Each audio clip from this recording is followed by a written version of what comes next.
le yin et le yang, entre la matière et l'information, entre la terre, le ciel, etc.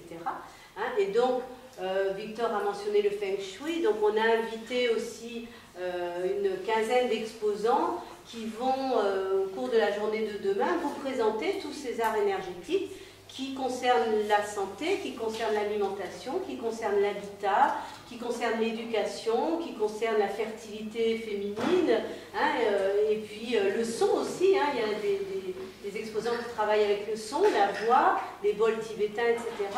Donc voilà, on a souhaité réunir toutes ces disciplines finalement, et bien entendu la médecine chinoise, le shiatsu, hein, je ne peux pas nommer tout le monde, mais vous aurez la petite liste à l'entrée.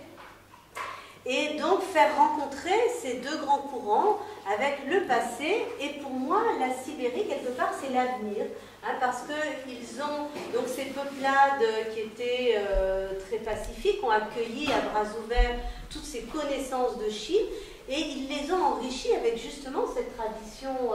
Peut-être mieux dire que ce n'est pas le passé, parce que dans la Chine ça continue de développer. Ça continue, c'est l'origine. Oui, c'est le frère aîné. Et le petit cousin Benjamin. Benjamin, voilà, comme ça. Parce que c'est deux frères. C'est deux frères, deux cousins. Et c'est vrai que j'ai pensé, bon, je ne connais pas encore M. Magnanor, j'aurai l'occasion de faire sa connaissance. J'ai juste lu un petit peu sa biographie.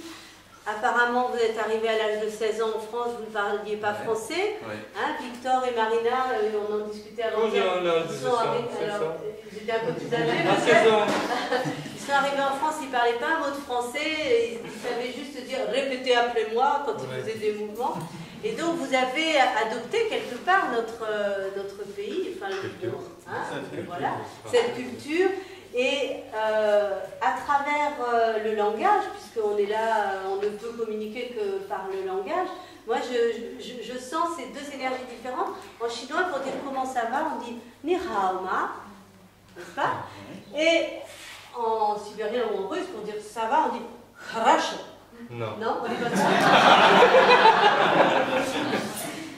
Как живешь? Как живешь? Et comment vous m'avez appris tout ça? Хорошо. Хорошо, c'est bon. Ce n'est pas la question comment ça va. C'est bon. C'est bon. Tout va bien. Tout va bien. Et donc, on dit ce que tu viens de dire là. Как поживаешь? Как поживаешь? Как дела? Voilà. Et donc, on sent à quel point il y a deux énergies, deux courants d'énergie différents. Et voilà, nous, on a eu envie de les rassembler et de faire en sorte que ces quelques journées que j'espère, vous passerez en notre compagnie, soit le reflet justement de toutes ces spécificités, de la fluidité, de l'harmonie, de l'équilibre, de la paix, du respect, de la verticalité, du centrage et de l'enracinement.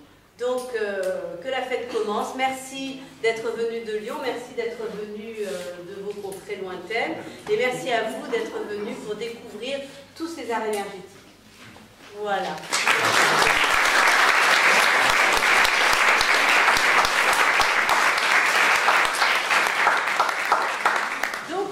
Voilà, maintenant si vous voulez boire un petit jus de fruits, pour ceux qui ont envie d'élever un petit peu leur esprit chamanique, on a quelques bouteilles de... J'aimerais dire un petit mot quand même. Un grand merci à Ghislaine qui a osé vous faire tous venir ici ce soir, tous ensemble. Merci beaucoup.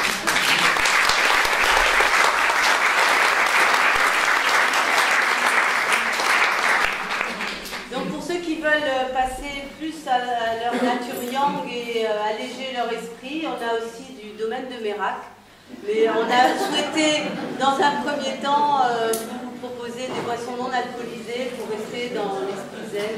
Mais c'est possible aussi. Mais au niveau chamanique, plus tout de suite nous devons alcooliser. Bienvenue, monsieur Rato. Merci d'être venu.